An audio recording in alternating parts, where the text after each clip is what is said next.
সম্মানিত দর্শক ও শ্রোতা, আসসালামু আলাইকুম।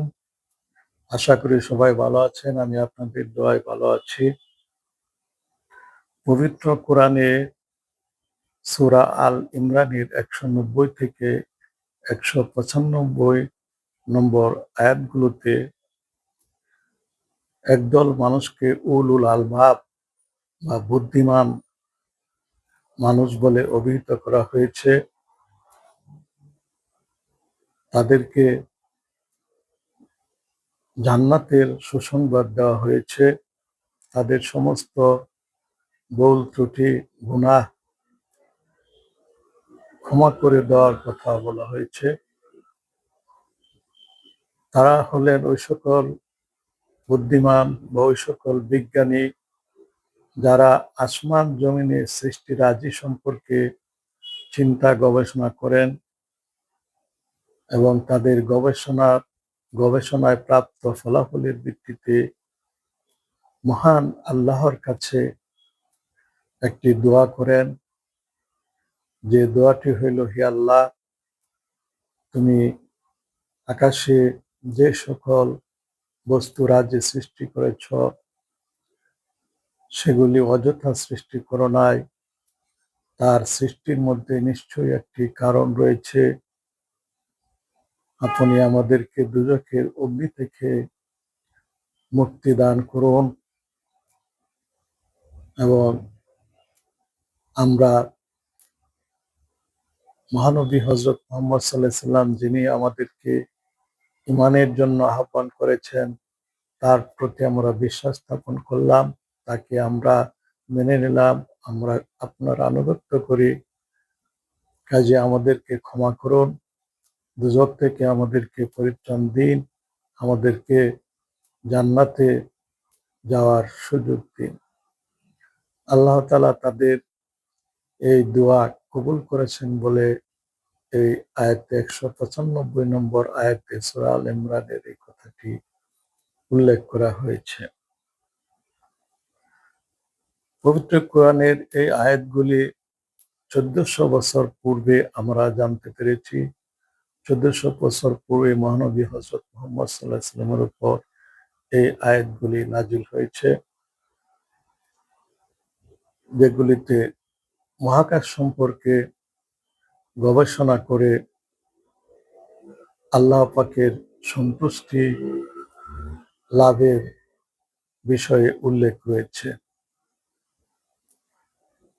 মহাকাশ বিজ্ঞানকে আমরা দুই ভাগে ভাগ করতে পারি: প্রাচীন মহাকাশ বিজ্ঞান বা প্রাচীন জ্যোতির্বিজ্ঞান এবং আধুনিক মহাকাশ বিজ্ঞান বা আধুনিক জ্যোতির্বিজ্ঞান।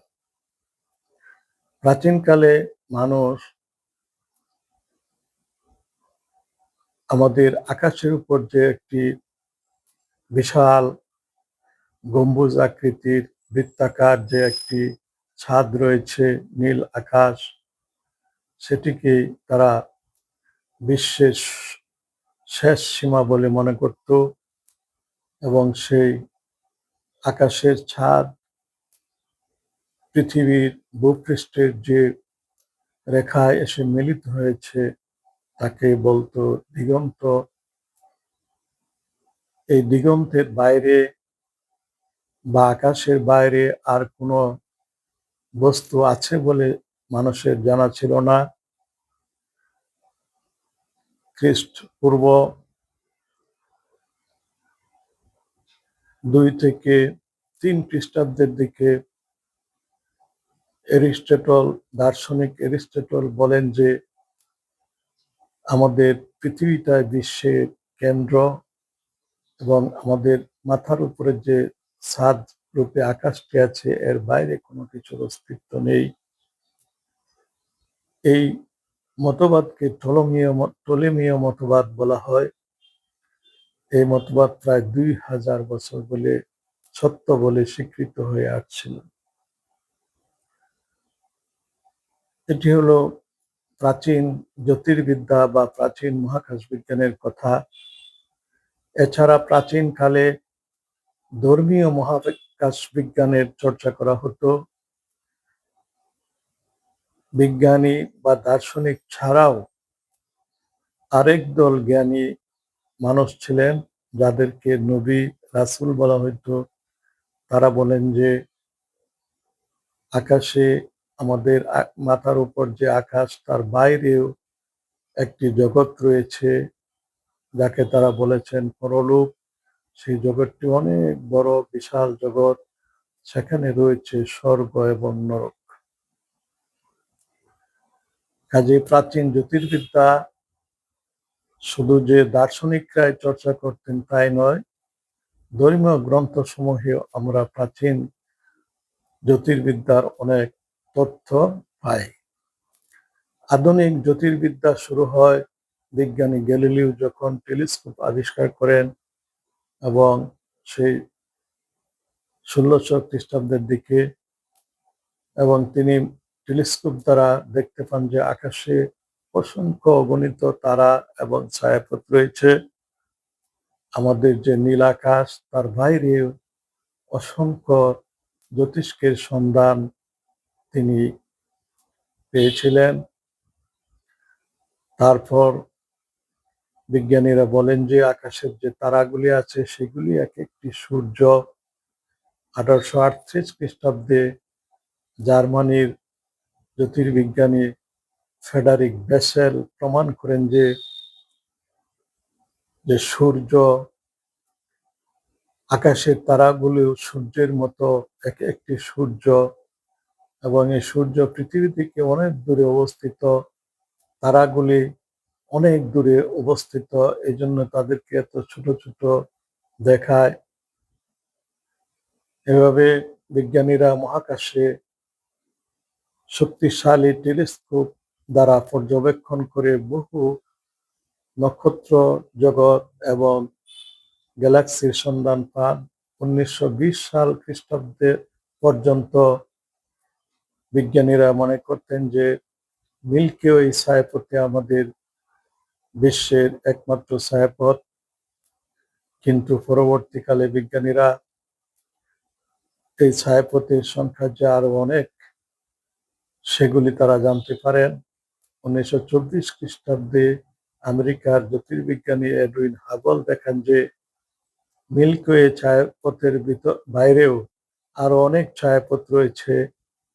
তিনি অ্যান্ড্রোমেডা গ্যালাক্সি, অ্যান্ড্রোমেডা ছায়াপথ আবিষ্কার করেন এবং বলেন যে অ্যান্ড্রোমেডা মিল্কি ওয়ে ছায়াপথের চাইতে আরো বড় ছায়াপথ, সেটি মিল্কি ওয়ের বাইরে অবস্থিত। ১৯৩৩ খ্রিস্টাব্দে আমেরিকার জ্যোতির্বিজ্ঞানী হার্লো শেপলি দেখান যে সূর্য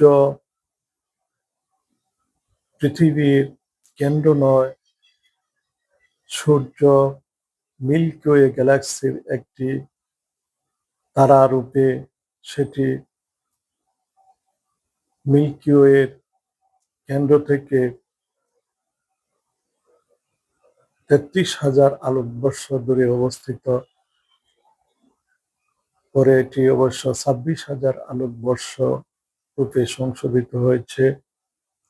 ১৯৯০ খ্রিস্টাব্দ পর্যন্ত জ্যোতির্বিজ্ঞানীরা মহাকাশ পর্যবেক্ষণ করে প্রায় ২০০ বিলিয়ন ছায়াপথ বা গ্যালাক্সির সন্ধান পান।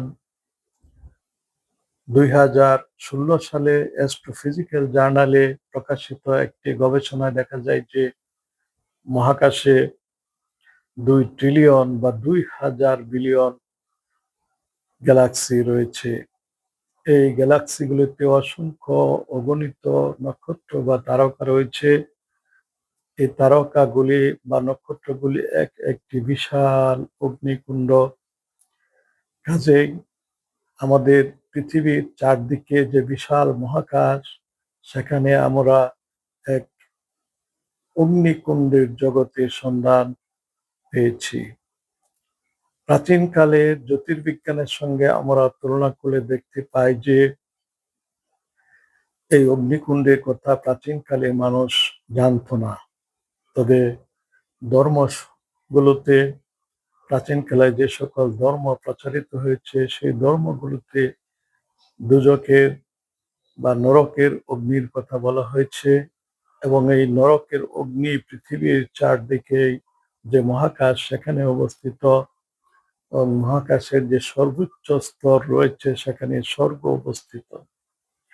কাজে প্রাচীন জ্যোতির্বিজ্ঞানের সঙ্গে যদি আমরা আধুনিক জ্যোতির্বিজ্ঞানের তুলনা করি, তাহলে দেখতে পাই যে বর্তমানে বিজ্ঞানীরা মহাকাশে পবিত্র ধর্মগ্রন্থ সমূহে বর্ণিত যে দুজকের অগ্নিকুণ্ড, নরকের অগ্নিকুণ্ড, সেই অগ্নিকুণ্ডগুলোই আবিষ্কার করেছেন, এবং তারা স্বর্গের কথা যে ধর্মগ্রন্থগুলিতে বলা হয়েছে সে স্বর্গ এখনো আবিষ্কৃত হয়নি।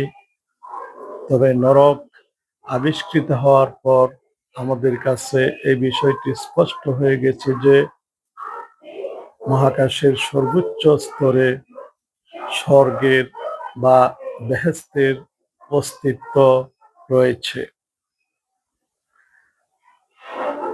পবিত্র কোরআনে এবং হাদিস শরীফে বর্ণিত হয়েছে যে কিয়ামতের দিন পৃথিবীটা হবে হাসরের ময়দান, এবং এর চতুর্দিকে থাকবে নরকের অগ্নিকুণ্ড, যেটি উপর দিয়ে একটি রাস্তা তৈরি হবে, সেটি মহাকাশের স্বর্গ পর্যন্ত বিস্তৃত হবে। মহাকাশের এই রাস্তা দিয়েই পৃথিবী থেকে মানব জাতিকে শেষ বিচারের পর স্বর্গে যেতে হবে। কাজেই এই বিষয়টি আমাদের কাছে স্পষ্টভাবে প্রমাণিত হয় যে মহাকাশে প্রাচীনকালের জ্যোতির্বিদ্যায় বা ধর্মীয় বিশ্বতত্ত্বে, ধর্মীয় কসমোলজিতে যে নরকের কথা বলা হয়েছে সেটি পৃথিবীর চতুর্দিকে, এবং বিজ্ঞানীরা মহাকাশে পৃথিবীর চতুর্দিকে যে অগ্নিকুণ্ডগুলো আবিষ্কার করেছেন সেগুলি প্রকৃতপক্ষে মহাকাশে নরকের এলাকাতেই অবস্থিত। কাজে এগুলি নরকের অগ্নিকুণ্ড, এবং এই অগ্নিকুণ্ডগুলি পার হয়ে আমাদেরকে যে আরেকটি জগতে যেতে হবে সেটি হইল চিরস্থায়ী স্বর্গ। কাজে সূরা আল ইমরানে বর্ণিত আয়াতগুলোর পরিপ্রেক্ষিতে আমরা বলতে পারি যে বর্তমান যুগের বিজ্ঞানীরা মহাকাশে নরকের অস্তিত্ব আবিষ্কার করে নিঃসন্দেহভাবেই মহানবী হযরত মুহাম্মদ সাল্লাল্লাহু আলাইহি সাল্লামের ডাকে সাড়া দিবেন, এবং তারা নরকের অগ্নি থেকে মুক্তির জন্য আল্লাহর কাছে প্রার্থনা করবেন, এবং এই সূরা আল ইমরানের 190 থেকে 195 নং আয়াত পর্যন্ত এই আয়াতগুলোতে যে ক্ষমার কথা আল্লাহ পাক বলেছেন, যে সকল জ্ঞানীদেরকে ক্ষমার কথা বলেছেন, তারা হলেন সেই বিজ্ঞানী, সেই বুদ্ধিমান মানুষ যাদেরকে কোরআনে উলুল আলবাব বলা হয়েছে। কাজে এই বিষয়টি আমরা এখন স্পষ্ট করে বলতে পারি যে বর্তমান যুগে মহাকাশে নরক আবিষ্কৃত হওয়ার ফলে পৃথিবীর বিজ্ঞানীরা